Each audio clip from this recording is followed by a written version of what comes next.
오늘의 하루를 마무리하며 우리는 기도하기 전에 마음을 비워야 하는 시간이 필요합니다. 조용히 눈을 감고 이 시간에 집중해 보십시오.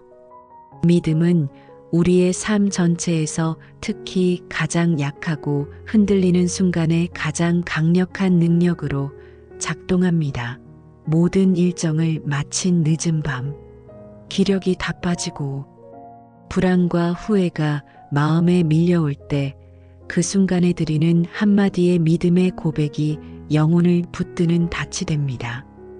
히브리서 11장 1절은 믿음의 본질을 이렇게 말씀합니다.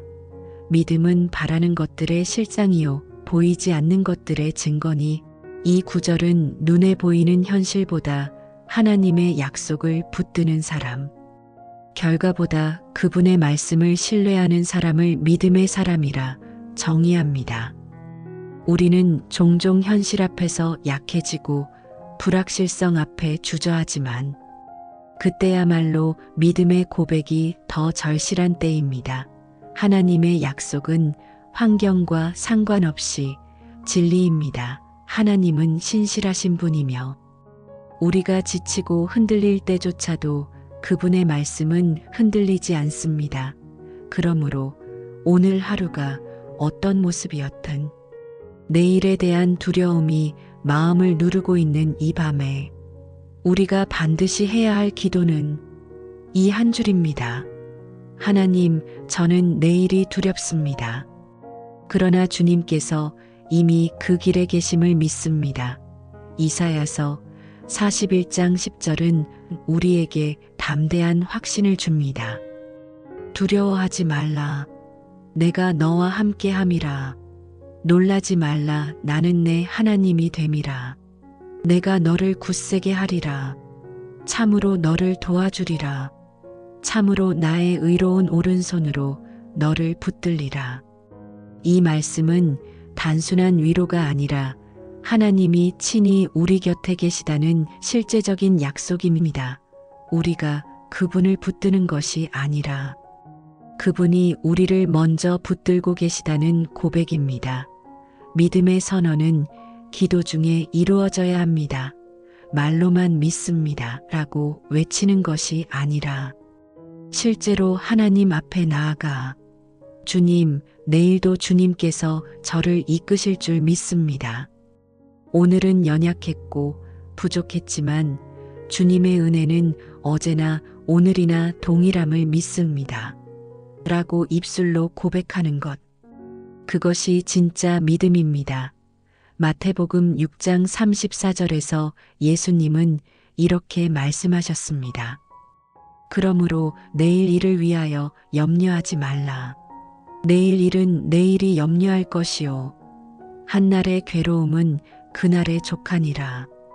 이 말씀이 단지 마음의 위로로만 들리지 않고 삶의 실제적인 기준이 되기 위해서는 우리는 매일 밤 그분 앞에 서서 다시금 믿음을 선언해야 합니다. 믿음은 훈련입니다. 불안을 밀어내는 결단이고 아직 오지 않은 내일에 대한 선포입니다. 눈에 보이는 것이 아무것도 달라지지 않아도 믿음의 기도를 드리는 순간 우리의 마음은 달라집니다. 우리는 다시 견디는 힘을 얻고 영혼은 다시 방향을 잡게 됩니다.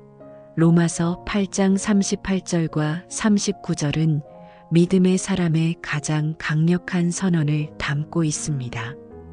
내가 확신하노니 사망이나 생명이나 천사들이나 권세자들이나 현재일이나 장래일이나 능력이나 높음이나 깊음이나 다른 아무 피조물이라도 우리를 우리 주 그리스도 예수 안에 있는 하나님의 사랑에서 끊을 수 없으리라.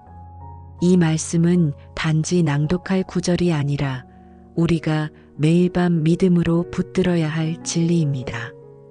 하나님은 변하지 않으시고 그 사랑은 어떤 것도 꺾지 못합니다. 잠들기 전 이렇게 고백해 보십시오.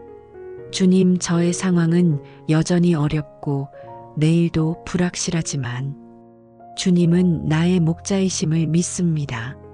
주님은 나를 잊지 않으시고 오늘도 내일도 나를 인도하심을 믿습니다. 이 한 줄의 고백이 바로 믿음의 선언이며 우리가 걸어갈 다음 날의 빛입니다. 믿음의 기도는 위기의 순간뿐 아니라 평범한 날에도 필요합니다. 그 어떤 것도 특별해 보이지 않는 오늘 하루 속에서도 우리는 믿음으로 하나님을 바라볼 수 있습니다. 그리고 그 믿음은 삶을 천천히 바꾸어 갑니다. 나를 가정을 내 미래를 바꾸는 것은 환경이 아니라 믿음입니다. 시편 119편 50절은 이렇게 고백합니다. 이 말씀은 나의 고난 중에 위로라. 주의 말씀이 나를 살리셨기 때문이니이다. 주의 말씀이 살아있는 믿음이 되어 우리를 오늘의 고난에서 내일의 소망으로 이끄십니다. 우리가 기도로 그 말씀을 붙들 때 하나님은 그 기도를 통로 삼아 일하십니다. 욥이 고난 가운데서도 이렇게 고백했지요. 그가 나를 단련하신 후에는 내가 정금같이 나오리라. 이 믿음이 현실을 바꾸지 않았지만 욥의 내면을 새롭게 했고 결국 그의 삶을 회복으로 인도했습니다. 지금 이 밤 우리가 할 일은 딱 하나입니다. 성령님께 진심으로 고백하는 것. 하나님, 저는 작고 연약하지만 주님은 크시고 신실하십니다. 내일도 그 신실하심을 믿으며 주님을 따르겠습니다. 이 기도가 내일을 열어갈 가장 확실한 열쇠가 됩니다. 하나님의 은혜 가운데 평안한 밤을 보내시길 예수님의 이름으로 기도합니다. 아멘. 구독하시고 매일 기도로 나아갑시다.